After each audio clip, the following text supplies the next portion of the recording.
한덕수 국무총리가 오늘 양국관리법 관련해 대국민 단화문을 발표했습니다. 자세한 내용 들어보시겠습니다. 존경하는 국민 여러분, 저는 오늘 참으로 안타까운 심정으로 지난 3월 23일 국회에서 처리한 양국관리법 일부 개정 법률안에 대한 정부의 입장을 말씀드리고자 합니다. 결론부터 말씀드리면 이번 양국관리법 개정안은 우리 국민이 쌀을 얼마나 소비하느냐와 상관없이 농민이 초과 생산한 쌀은 정부가 다 사들여야 한다는 남는 쌀 강제 매수법입니다. 이런 법은 농민을 위해서도 농업 발전을 위해서도 전혀 도움이 되지 않습니다. 그동안 정부는 이번 개정안과 관련하여 문제점과 부작용이 많다고 국회에 지속적으로 설명하였고 법안 처리를 제고해 주십사 간곡히 요청해 왔습니다. 이번 법안은 농업계에서도 많은 전문가들이 쌀 산업과 농업의 자생력을 해칠 수 있다고 우려하고 있습니다.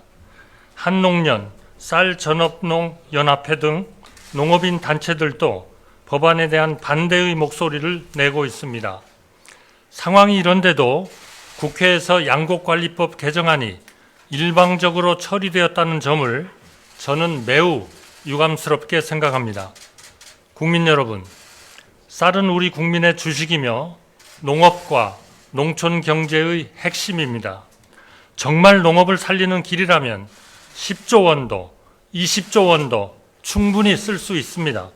그러나 이런 식은 안 됩니다. 안 그래도 지금의 우리 쌀 산업은 과잉 생산과 쌀값 불안이 반복되고 있습니다. 양국관리법 개정안은 쌀 산업을 더욱 위기로 몰 것으로 우려됩니다. 각계각층의 의견을 수렴하고 금일 당정 협의를 한 결과 이번 법안의 폐해를 국민들께 알리고 국회에 제의 요구를 하는 것이 타당하다는 데 의견을 모았습니다. 이에 오늘 저는 이 자리를 빌어 국민들께 이번 양국관리법 개정안의 문제점을 소상히 말씀드리고자 합니다. 문제가 많은 법률안에 대한 행정부의 제의 요구는 올바른 국정을 위해서 헌법이 보장한 절차입니다. 첫째, 개정안은 시장의 수급 조절 기능을 마비시킵니다. 그 피해는 고스란히 농민들에게 돌아갑니다.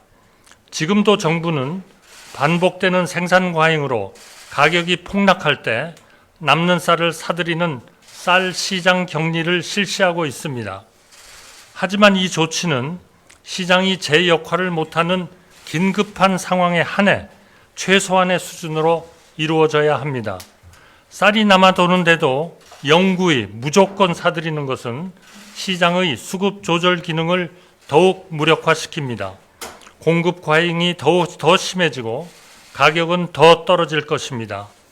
지금은 어떻게든 쌀 소비를 늘리거나 품질 좋은 쌀을 생산하고자 노력하는 농민들이 많지만 앞으로는 그래야 할 이유마저 사라지게 됩니다. 개정안이 시행되면 현재 23만 톤 수준의 초과 공급량이 2030년에는 63만 톤을 넘어서고 쌀값은 지금보다 더 떨어져 17만 원 초반대에 머무를 것으로 농촌경제연구원은 전망하고 있습니다. 그 피해는 고스란히 농업인들이 입게 됩니다. 특히 영세 농업인들이 가장 큰 타격을 받을 것입니다. 쌀 가격을 안정시키고 농민을 보호하겠다는 명분과는 달리 개정안은 더더욱 우리 농업을 파탄으로 몰 것입니다. 둘째, 미래 농업에 투자해야 할 재원이 사라지게 됩니다. 개정안에 따른 재정 부담은 연간 1조 원 이상입니다. 이 돈이면 300개의 첨단 스마트팜을 조성하고 청년 벤처 농업인 3,000명을 양성할 수 있습니다. 농촌의 미래를 이끌 인재 5만 명을 키울 수 있습니다. 농업 경쟁력 강화와 청년 농업인 육성에 써야 할 재원을 남아도는 쌀 매입에 쏟아부으면 농촌의 혁신은 더욱 멀어집니다. 과잉 생산된 쌀을 정부 창고에 수년간 보관하다가 5분의 1, 10분의 1도 안 되는 가격으로 주정용이나 사료용으로 처분하는 것은 혈세의 낭비입니다. 소중한 농업재원은 농촌의 미래주역인 청년 농업인을 지원하고 농업을 미래 신성장 산업으로 육성하는 방향으로 사용되어야 합니다. 셋째, 진정한 식량 안보 강화에 결코 도움이 되지 않습니다. 식량 안보는 물론 중요합니다. 최근의 기후변화와 우크라이나 전쟁 등으로 국제 곡물 공급망이 불안해지는 상황이라 더욱 그렇습니다. 그러나 우리는 무엇이 진정한 식량 안보인지 고민해야 합니다. 이미 자급률이 높은 쌀을 더 생산하는 것은 합당한 결정이 아닙니다. 오히려 해외 수입에 절대적으로 의존하는 밀, 콩 같은 작물의 국내 생산을 확대하는 것이 국가 전체와 농민을 위한 결정입니다. 쌀만 가지고 식량 안보를 따지는 시대는 지났습니다. 국민들의 먹거리 수요의 변화에 맞춰 농축산물, 수산, 가공품 등 다른 분야의 수급을 균형적으로 고려해야 합니다. 개정안은 남아도는 쌀만 더 생산하게 하고 부족한 작물의 자급률을 높이는 데는 전혀 도움이 되지 않습니다. 넷째, 농산물 수급에 대한 과도한 국가 개입은 이미 해외에서도 실패한 정책입니다. 60년대 유럽에서도 가격 보장제를 실시했다가 생산량 증가와 가격 하락에 따른 농가 소득 감소 부작용으로 결국 중단했습니다. 태국도 2011년 가격 개입 정책을 펼쳤다가 수급 조절의 실패와 과도한 재정 부담으로 이어져 3년 만에 폐지했습니다. 시장 원리를 거스르는 포퓰리즘 정책은 결코 성공할 수 없습니다. 이번 개정안은 지난 정부에서도 그런 이유로 이미 반대하였던 법안입니다. 그때는 틀리고 지금은 맞다는 식으로 다시 추진하는 것은 혈세를 내는 국민들에게 도리가 아닙니다. 존경하는 농업인 여러분, 지난 정부는 정책 실기로 쌀값 대폭락을 초래한 바 있습니다. 쌀값 안정과 수급 균형 회복을 위한 우리 정부의 의지는 확고합니다. 지난해에도 역대 수확기 최대 물량인 45만 톤의 시장 격리 대책을 통해 쌀값을 빠르게 안정시킨 바 있습니다.